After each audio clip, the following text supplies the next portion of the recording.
Hello, all, and welcome to this episode of Talking Taboo podcast. I'm your host, Divyan Sharma, and in this episode, we talk about the taboos concerning the interaction of feminism and masculinity.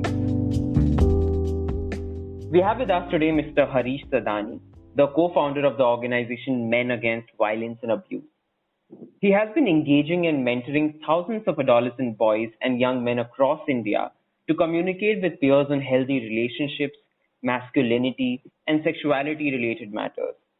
Today, we talk to him about his work and learn the role of men in the feminist movement. Harish, sir, thank you so much for joining us today. It's a good opportunity for Divyansh, to invite me and share my work. It's definitely our pleasure, sir. Sir, before we start this session, to just sort of put this episode in its context, we are talking about the issue of why should a man be a feminist and concerning the surrounding taboos. So, what in your understanding is sort of the definition of these terms? So, in a sense, what does feminism mean, for instance, and why is it so that it seems to not sit well together with the notions of masculinity and patriarchy? Yeah. So feminism, is seen as a misnomer by many. The full meaning of feminism, if one understands, it is a wider concept which looks at the paradigm of gender and development largely from a woman's perspective, which has not been seen over the years. But at the same time, even though it is looking at from a woman's perspective, it is not anti-male. So the feminism which one should understand is that, it's a very broader concept and, which sees as in the struggle for gender equality that the enemy is the male-dominated mindset. The enemy is not men. So if we are very crystal clear that who is our enemy, for example, in the fight for the annihilation of caste, the enemy is not the casteist person, but the attitude which is behind it, which is in a way also called Brahminical attitude or Brahmanism. So similarly, in the struggle for gender equality, men are not the enemies, but it's the mindset. And if the mindset is so, which is, subject to social engineering and, socialization and upbringing, so, all men are not the same. Masculinity is not a unitary, homogeneous concept. There are different kinds of masculinity. So the real feminism, so you asked a question whether men can be a pro-feminist. So men can. And in the past, in our own country, there have been several men like Dr. Ambedkar, Mahatma Jyotiba Phule, and so on. There have been several men who have given almost a lifetime for the liberation of women. So all these men have been, in a way, pro-feminist men. And similarly, in other parts of the world also, there have been men who are sensitive, caring, and they are standing up for the rights of women to dignity and safety. So I am sure, it looks, whichever way you see it. So just as all men are not the same and men by birth are not aggressive and violent, so they can, if given the opportunity and the effort taken by men to relook at their upbringing, their socialization, then they can deconstruct what I say as they can deconstruct masculinity, and in the process, interrogating that, they can come up with, they can evolve with gender equitable model of masculinity. Right. So actually, it's very important that you point out that these are not inherently conflicting movements. Right. So, sir, on this point, actually, you were talking about that there are various types of masculinities. So, if you could touch a bit on that, and why do you think that men today take it as an attack when someone around them openly says that I'm a feminist? So it's an open attack to their masculinity. So how do you think have these movements sort of evolved, and how do these concepts interact? Yeah. So, masculinity, which you see as a dominant form, what is called as the hegemonic masculinity, as termed by, this sociologist from Australia called Raven Connell. So hegemonic is the one which we see prominent, which is the dominant model under which the male entitlement to privilege and power, which will be there in all kinds of masculinity, this entitlement to privilege and power. So the association of hegemonic or dominant masculinity is related to performance of the man, how he takes care of the family, he becomes the provider, protector, and at the same time always an achiever and winner. So those are the markers that, he has to, masculinity is associated with performance, the dominant model especially. So the one who performs well in terms of being the main bread earner or taking care, so he is seen as a real man by a majority, and in a way he represents the hegemonic masculinity. So one is performance, the second indicator would be risk taking. When men are supposed to take risk, challenges, if they have to always be an achiever. So, you see umpteen examples of that around, where there is something called bikers gang, like in Mumbai, for example, South Mumbai. Every midnight around 11:30, 12, you find that teenagers who are in their 20s, they are riding on their bikes at such high speed just to show their masculinity, like to show that they are risk takers. So that is a yardstick which is seen that he is a real man who takes risks. So that is another marker. And the third marker is related to violence, where, if the first marker, which is related to performance, if men are not able to perform or adhere to the roles of a provider, protector, winner, then he will resort to violence. So the bottling up of emotions, for example, men are supposed to be not expressing their emotions, whether it's crying or whether any other thoughts which they have, whether expressing their anxiety, vulnerability. You will never find that, in India, as a child is growing up, he's of puberty.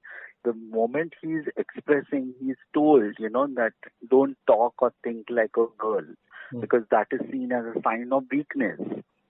So if they keep on suppressing their emotions, then the bottling up of emotions, in what form it will take, maybe in the form of addictions in future, or, those addictions further leading to violence of different kind. So the violence can be on the opposite gender, where the man cannot take a no of a woman, or it can be self-harm. So there was this example, of jilted love, series of cases where a man is proposing a girl, and when she is not interested and expresses that clearly that she's not interested, but the man cannot take the no of a woman. So you find that umpteen cases. So there was this case in Ulhasnagar near Mumbai many years ago, where, a young girl in school, she was, asked by her senior classmate that, I like you. And when she rejected, so in the classroom where the exams were going on, he put her on fire by putting the kerosene on her. And Wow. after doing that, the next day, he himself went to the railway tracks and committed suicide. So which just tells that when he did the act of pouring kerosene on her, that time his ego was at its highest thing, that he couldn't take the no of the girl. But later on, he realized that everybody in the classroom has seen him doing that act. So as a result, he must have felt ashamed in his own eyes. And then he resorted to, self-harm. So you find that this pattern, like where in Indian society, the dominant model which is there, where men are supposed to be one step ahead, what they say in Hindi, Purush Pradhanta. So he should be Pradhan. It should be always with power, and not just power to control things in his life, but also in the lives of women. So that has been the notion, the male entitlement to privilege and power. That is the dominant model which exists, in our country in a big way, and for several years. Hmm. Right. Right. Actually, it's very pertinent that you point this out in these neat pointers that there are certain expectations that a man is supposed to meet in the society, and and this actually points out to the fact that men have to become men by sort of expressing themselves actively, as opposed to women who are just born women, right? So it's Yeah, right. true. So and definitely on the point of bottling up on of emotions, there are statistics before us that suicide rates are also higher in men than women, and it's definitely not the case that men don't have any emotions in the way they are genetically wired, because all of us are human beings. So I'm sure that that something has to be done about the way we bring up men. Uh, True. And actually, as you just pointed out, that, the suicide rates in India among men is definitely higher, if you compare vis-a-vis with the women's suicides happening here. And often in our country, there are groups which are call themselves as men's rights groups. They, in fact, they talk about, National Crime Records Bureau statistics related to suicides of women, and they try to attribute that, look, a large number of men are committing suicide because of the attitudes of women. So, in a way, even though the statistics are correct, that the numbers are definitely chilling and horrifying, compared to women, but the reasons attributed to women is wrong, and the factual thing is that men are unable to accept rejection, failures in life, what is happening to them, the joblessness which is there, that is resulting, into in frustrations. So I think it's that which is at the core, that men unable to deal with the emotions, I think, which results in the kind of suicides, or whether, self-harm, or whether the harm to the other gender. Yeah, so actually you say that these movements are reactionary to feminism, and they somewhere lose their meaning, or miss the forest for the trees, in the sense that they don't understand the bigger picture there. Yeah, true, because these organizations, one is they tell that, often, you find there's a group like All India Men's Health Association, or, Purush Hakka Saurakshan Samiti is one such organization, or Save Family International. So many of these groups are mushrooming across the country, and they have been claiming that a large number of women are misusing law to harass innocent men. And any law in India is liable to be misused. So it doesn't mean that we should scrap the law just because it is misused by few. There are enough number of women who are not aware about the legislation itself in the first place. When I'm talking at the macro level. So there may be a few 1% or 1.5%, and those men's rights groups who are claiming this, they are unable to substantiate either through a study or some statistics to show that, look, there is a sizable number of women who are misusing. So they are unable to, they are just whipping on the emotions and trying to sensationalize. Whereas in reality, a large number of women tries to, in our country, to keep the family going. It's very few who would resort to police or take the help of legal. And even if they do, the usage of Section 498A, or, the Domestic Violence Act, is itself limited compared to, the population which you have. So one is they claim on all this, and the second is they are raising a uproar on that all the laws in the country related to gender should be gender neutral, which I, as an activist working for 27 plus years in this space, I would say that India is not yet ready for that, because in terms of opportunities of growth and livelihoods and, mobility, reproduction, sexuality, property, they are not on the equal footing, men and women. So when they become on equal footing, then one can talk about equitable rights. So whether in all these things, Indian culture and society is still male dominated, and patriarchy is reinforced by all the subsystems of our society. So these groups have been claiming as 19th of November as Men's Rights Day or Men's Day. So there is no substance for the basis for which they are celebrating, because it's not a day where, they are trying to introspect and discuss, the real issues related to toxic masculinity, for example. They are not there to examine, but rather use it the day to bash women. Hmm. Hmm. Yeah, that's very concerning actually, and we see similar instances across the world. In fact, when recently the entire furore on Black rights movement happened in America, there was this reactionary group coming up and saying that all lives matter, and Correct. and that was purely reactionary, right? Because I mean, no one was saying that all lives do not matter, and having this kind of a tag and just in response to a particular community that has been ostracized or suppressed is really washing away the historical patterns of struggles that they have gone through. So and this also brings me towards your motivation, sir. So it's not very commonplace for these very reasons that we talk about to find a man talking on gender equality and sexual violence. So what is it that got you interested in this field? Yeah. So, I have been right from my childhood, like there have been several motivational factors. So one was, during my childhood, I was raised by my three paternal aunts who showed me the world, they themselves being semi-literate, but the dialogue on gender related thing was alive thanks to them, because I used to do household chores at home with them, and I was labeled as sissy or girlish as a young child.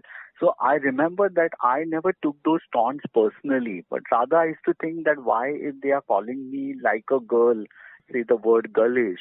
So like a girl, that means other girls are secondary citizens of our country. The comparison of mine done with them in a way to humiliate. So I used to think rather than seeing those taunts personally, I used to think that if they call me like a girl, I never see it as a negative thing, because I know that the work which is done is work, and there is dignity of work, and it's a work done, which need to be taken care of. So that was one thing. And the second was, as I was a student in college studying, I was a fan of this actress, late Smita Patil, who really tried to break the female stereotypes through her portrayal, of performances which were questioning the gender roles assigned to the female gender. So I found that she was a dusky complexioned woman trying to break the notions of an actress who should be always looking beautiful, fair and beauty. So she tried to defy that, and more importantly try, to question the traditional roles of a woman and evolve different other models of women. So I found I was quite touched, and I once saw her birth date and the address in a film magazine, and thereafter I wrote wishing her on her birthday, but it actually turned out to be a occasion which later on a sort of pen friendship developed between two of us, where I used to write after watching several of her films, whatever thoughts came to me, whatever questions that bothered me, I used to write it down, and she took the effort in responding to that. So that actually my sensibilities gradually were growing thanks to this actress. And the third interesting was, after taking a cue from one of her films, where she has shown that she has done a master's in social work. So I realized that I have the potential and the aptitude for social work as a career. And then I did my master's in social work, from the Tata Institute of Social Sciences. So while doing that, I was constantly looking at the questions of gender and the norms, and I realized that, men are seen as part of the problem unless they are also seen as part of the solution. Their attitudes are definitely part of the thing which everyone, all practitioners, all stakeholders would admit. So if that is so, then men should be also part of the solution. But for the last 30, 40 years, everybody who is working in this space have concentrated on empowering women and girls. And they think that is the only solution. Whereas the keeping men aloof from the process of transformation has actually widened the gender divide. And so as a result, men you find today are fumbling. They don't know how to respond when their girlfriends or spouses are expecting of them to be gender sensitive. Because I would say that the modern day man, his one foot is definitely in the 21st century, but his other foot is in the 18th or 19th century. So he has been raised as a traditional man, typical to be assertive and dominant and, controlling the lives of women. It was interesting that a small ad, in 1991, when as I was growing up with all this rich attitudes towards gender, questioning of gender norms and stereotypes, it was then when I was thinking that the work with men should really be focusedly done, that I came across this advertisement or an appeal, you would say, by a well-known journalist called C.Y. Gopinath in a leading newspaper called Indian Express. So the appeal was that wanted men who believe that wives are not for battering, and if you are a man wanting to stop, please write to box number so and so. So, that appeal generated a response of 205 men replying to that appeal, including me. Wow. So it's from this 205 men that some 30 men started meeting in the next year continuously.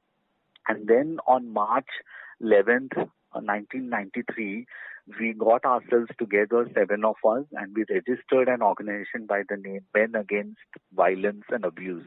And history was created. So it's from there we have been moving steadily and with strength to strength the last 27 years. Right. So it's actually been a long journey, sir. So if you could touch upon what is the work of Men Against Violence and Abuse, and what sort of activities, what sort of involvements with boys or men have you been involving them with to sort of evaluate the kind of masculine notions that exist? Yeah, so our objective of this organization has been to stop and prevent gender-based violence against women, which is a broad spectrum. When you say gender-based violence, it includes not just rape and molestation, which are the most talked about thing whenever somebody says about violence on women, but it could mean that verbal abuse or, the sexism and misogyny that exists rampantly across the country, over the years. And along with that, domestic violence, then sexual harassment at workplace. So it's a big spectrum of violence when we say. So what we do is our work is with the young men and adolescent boys in schools, colleges, universities, and in the community at large, where, we try to engage these young men in conversations on gender, sexuality, masculinity. Because the idea is that if these are learned behavior, gender is a learned thing. So, if they can re-question and about their upbringing as a growing up man. So what we do is, we conduct workshops and sessions with these boys closely. And, in those workshops, they are like participants where they talk their minds on issues related to gender, which are part and parcel of their life. So what it means to be a man. So the ideas on this, they are sharing with each other in a space which is non-threatening, which is safer, where they can open up. So I find that when you give them the spaces to talk their innermost concerns and thoughts and ideas, they themselves evolve with alternate ideas about masculinity through their own learned behavior. So they realize that what kind of privileges they enjoy as a man and as a growing up boy, and also what are the restrictions on women. They also realize that the rigid gender roles which are imposed upon them as men are also harming them in the long run. So the whole attempt is to question, deconstruct the masculinity, which is nowadays called as toxic masculinity. So they go into the roots of that. And in that process, they will come up with alternate model of masculinity that is gender equitable. So whether it's workshops, residential camps, or, street theater, which is a medium so powerful where, on the streets, without using any props, they can perform and enthrall 100+ crowd at a time. So, my youngsters, whom I call them as mentees and communicators, they are encouraged to put their thoughts in the form of a play, which is scripted by them collectively. So every year they come up with a new theme on gender and they put up a performance. And then they arrange the performances of more than 50, 60 shows of that street play every year. So this is one of the youth-friendly media, and of late I've been using the medium of, say, for example, film festival. Everybody, right from younger age to elderly, they are all influenced and motivated by films. They are such a powerful medium. So I have been using this medium in a very unique way. So I not just show films in workshops and short films, but also I organize what is called as traveling film festival, wherein we showcase different films on gender and sexuality, national, international films with subtitles. And after seeing those films, there is conversations which are stirred by experts from the field, by gender rights activists, by academicians, by filmmakers who come. So it's usually a 2-day festival from 10 a.m. till 6 o'clock. And that festival then travels to different cities of India. So I must tell you, in the last, we have had 3 editions of this 2-day festival, which is called Samabhav, which means looking with the same bhav to all the genders. So more than 8,000 young men across country from 28 plus cities and 12 plus districts across India have been reached out, through this engaging film festival. So you find that films of all kinds, whether it's gender-based discrimination or violence against women, or issues about different alternate sexualities, you may call it LGBTQIA-related topics, or it is on toxic masculinity. So a vast spectrum of gender-related matters, is covered through these films. And I find this is a very powerful tool. Now, in fact, we are exploring currently the usage of social media as a tool. How to use, WhatsApp, Facebook, and other forms of social media to generate that discussion, conversations related to gender matters. Right. That's actually very appreciative, sir, because, you have actually gone to the root of the problem, that if these young men, while growing up, can be made more sensitive towards gender issues, it can not only save women around them, but can also save them from all the toxicity that masculinity itself brings, and save them from so many mental health struggles as well in the future. So that's quite thoughtful. Yeah. So in fact, the whole process is of humanization of men, while empowering women and while standing up for the rights of the woman to dignity and safety. Along with that, you are co-creating a world which is without violence, which is a healthier world, not just for the woman, but for men, for transgenders, and for all other citizens. Right. So I think men's lives are also at stake. Yeah, I think we need to engage, with the young men. We try to convey this, and therefore then the motivation here, because for them it's not just actually for the sake, but they realize that it is so part and parcel of their lives. That how gender is, daily governing, the way they talk, the subject matter, what they talk. Gender is so much part and parcel influencing them. So, like some of my old mentors are telling that wo gender ka keeda dala hai, so as a result, many of these youngsters, those who are now mentors, they are unable to sleep peacefully at, in the night, because they have been viewing it from a gender lens, things of day-to-day matter. And that's how their lives are also getting enriching and humanized and healthier. It's not just the women's lives that are getting safer and Right. healthier, but it's also the men's right. Absolutely. It's a collective development, and actually it's important that we clear the air around this, that patriarchy does impact men, and toxic masculinity does not always systematically work in their favor, and therefore something that is worth actively advocating against. So, sir, you said that, and in fact, the work of MAVA itself, you are trying to change these notions of masculinity, and you're trying to get them to question themselves on what they think about the gender issues. So, before we end this session, what should young men and boys who are listening to this episode, what should they do at their own level to bring the change in the way they view gender? Yeah. So, there are so many small steps which are incremental steps, I would say,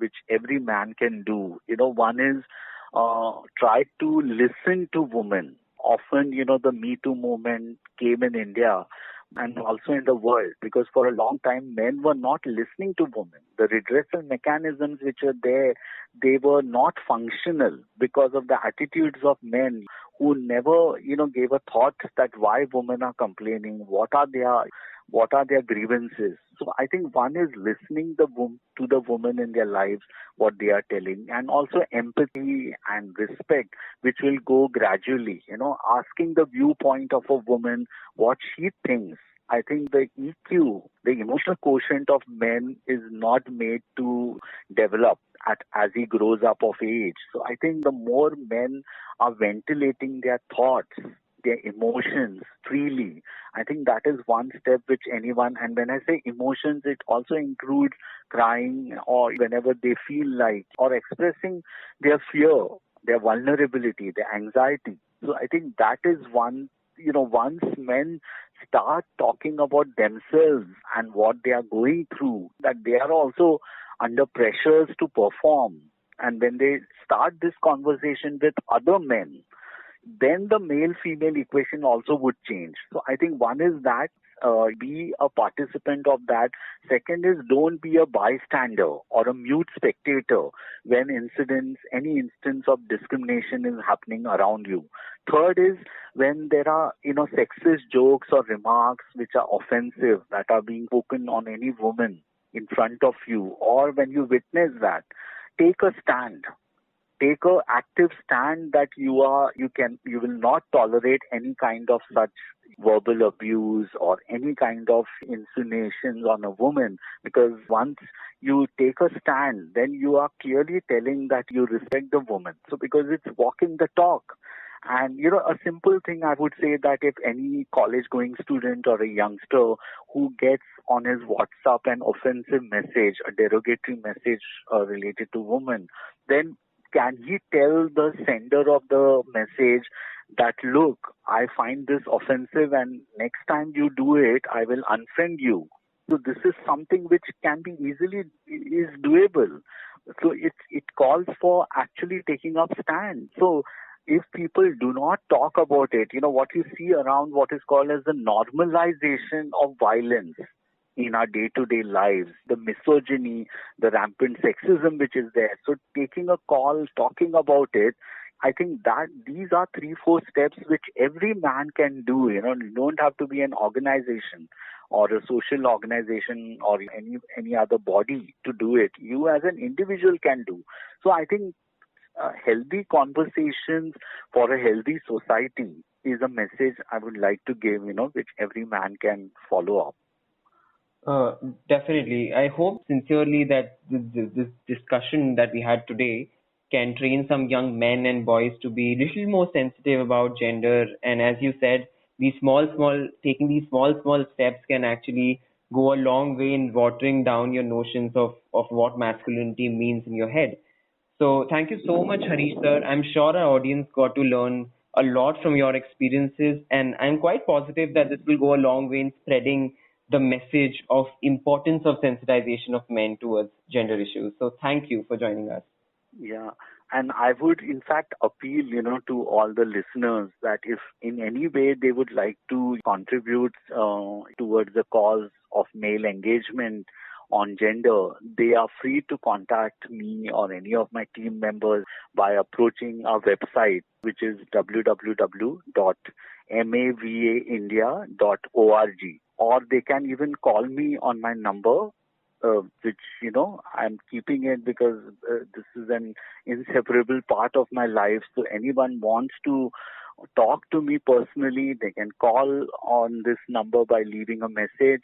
And my number is 9870307748. Right. I hope, sir, I hope that more and more people connect to MAVA and that it grows up and can reach out to more and more people and can spread the message of gender justice and peace. Thank you for joining us today, sir. Thank you, Divyansh, for this opportunity.